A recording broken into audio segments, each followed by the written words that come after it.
Siapa yang mengasihi Tuhan, dia mematuhi Tuhan, dan perintah Tuhan itu tidak berat. Itulah kata firman Tuhan.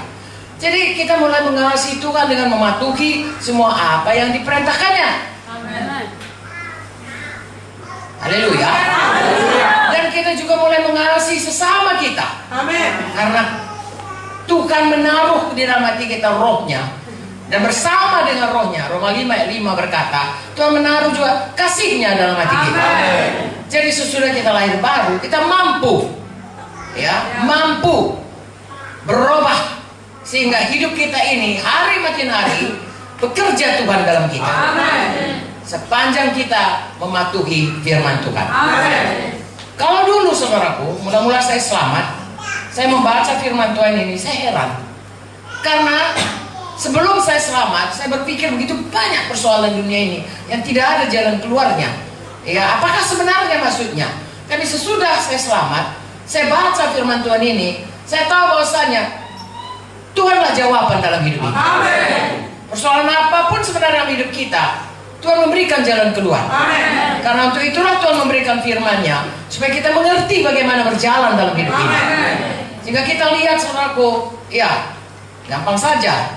Kalau kita ini seperti dalam Yohanes 15, ya kalau kita ini carang, kita diumpamakan carang ya, melekat pada batang, maka akan mengalirlah semua zat-zat dari batang itu ke carang sehingga keluar buahnya. Itulah hidup kita. Kita melekat kepada Tuhan, kita patuh kepada Tuhan, kita percaya kepada Tuhan, kita mau menjadi pelaku firman, kita nggak mau lagi saudaraku hidup dalam manusia lama. Maka akan kita lihat zat-zat atau roh Tuhan, atau kehidupan Tuhan, atau kodrat Tuhan itu mulai keluar dalam hidup kita. Sebabnya saudaraku di Antioch selama 1 tahun dimuridkan, dalam Kisah Rasul 11 ayat 26 saya kira dikatakan, disitulah orang mula-mula disebut Kristen. Sudah 1 tahun diajari, orang-orang berkata, Antioch itu bukan kota Yerusalem, bukan kota orang Yahudi. Saudaraku sudah mulai keluar ya dari Yahudi. Orang-orang berkata, inilah dia, orang-orang yang seperti Kristus, orang-orang yang seperti Yesus, namanya Kristen. Jadi saya dan saudara, kalau menyandang nama Kristen, haruslah kita memancarkan keluar kehidupan Tuhan Yesus. Haleluya. Jadi kita melihat, saya dan saudara, kalau kita bersungguh-sungguh hati mau sampai pada rencana Tuhan dalam hidup kita, harus melihat sendiri hidup kita itu tiap hari berubah. Paling tidak ya, karena kita punya schedule, tiap orang kita baca schedule, maka tiap hari kita berubah. Tiap minggu kita kebaktian, tiap minggu kita berubah. Tiap KKS kita diajari, tiap hari KKS kita berubah.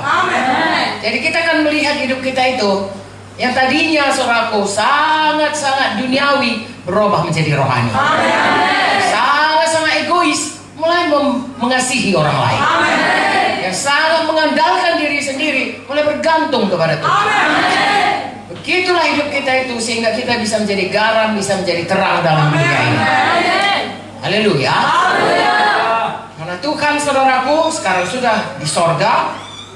Kalau kita berkata kepada orang baca Alkitab, dia tidak bisa baca Alkitab, tidak mau baca Alkitab, dan sulit ya. Kalau kita katakan kau mau kenal Tuhan, baca kaulah ini, sulit. Tetapi hidup kita bicara lebih kuat daripada perkataan kita. Jadi, kalau kita semua berubah seperti orang yang di Antioch itu, berubah hidupnya dan orang melihat dan nama Tuhan dipermuliakan. Firman Tuhan berkata, kalau Yesus ditinggikan, dia akan menarik orang datang kepadanya. Nah, saudara akan menjadi saksi yang berkuasa. Haleluya.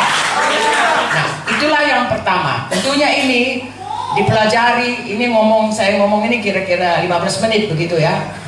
Tapi prakteknya seumur hidup, saudara. Dan tidak bisa dengan kekuatan sendiri. Itu sebabnya diberikan Tuhan Roh Kudus kepada kita.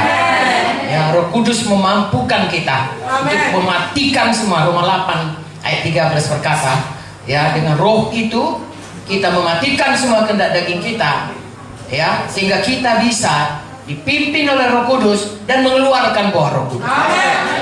Ya, saya dan saudara tiap-tiap hari Lukas 9:23 berkata harus menyangkal diri, mengangkat salib, mengikut Yesus setiap minggu. Amin. Saudara masih bangun. Setiap hari. Amin. Ya. Jadi itu saudaraku bukan pekerjaan mudah. Pertama karena kita punya kehendak daging. Ya kan lebih enak jadi orang duniawi kepada daging ini. Jadi orang rohani. Ya misalnya lah, kalau orang mengatakan yang jahat mengenai kita, kepingin sekali kita membalasnya. Ya lebih enak, lebih mudah dan lebih puas rasanya kalau kita balas lagi dengan membalaslah. Ya, tetapi Tuhan berkata, saudaraku harus mengampuni, itu harus menyangkal diri. Amin. Ya, begitulah manusia lama kita berbeda. Mungkin saudara tidak pemarah, ya, tetapi saudara mungkin suka bohong. Contoh saudara, penyelidikan di dalam gereja mengatakan 90% orang Kristen masih bohong, termasuk pendeta. Itu bukan kabar baik, tapi itu bisa berubah. Amin. Semua kita berubah. Amin. Kalau kita baca buku Wahyu yang masuk ke Yerusalem baru, nggak boleh orang yang cinta dusta. Ya, buang itu saudaraku. Ya, Tuhan kita nggak pernah bohong kepada kita. Saudara bisa bayangkan kalau Tuhan bisa bohong, kita bingung ya. Kali ini Tuhan mau dengar nggak ya? Apa ya kali ini apa lain kali? Apalagi kalau pendeta pun berbohong.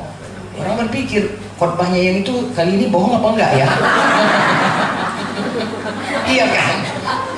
Jangan bohong saudara. Amin. Ya, sebagai anak Tuhan saudaraku, biarlah kita jadi terang, jadi garam. Orang harusnya orang berkata dia anak Tuhan, kita bisa percaya padanya. Amin. Bos kita bisa percaya pada kita. Anak buah kita bisa percaya pada kita. Haleluya. Jadi saudaraku, seperti saya katakan tadi, ini perjuangan kita semua hidup. Kabar baiknya ada Roh Kudus menolong kita.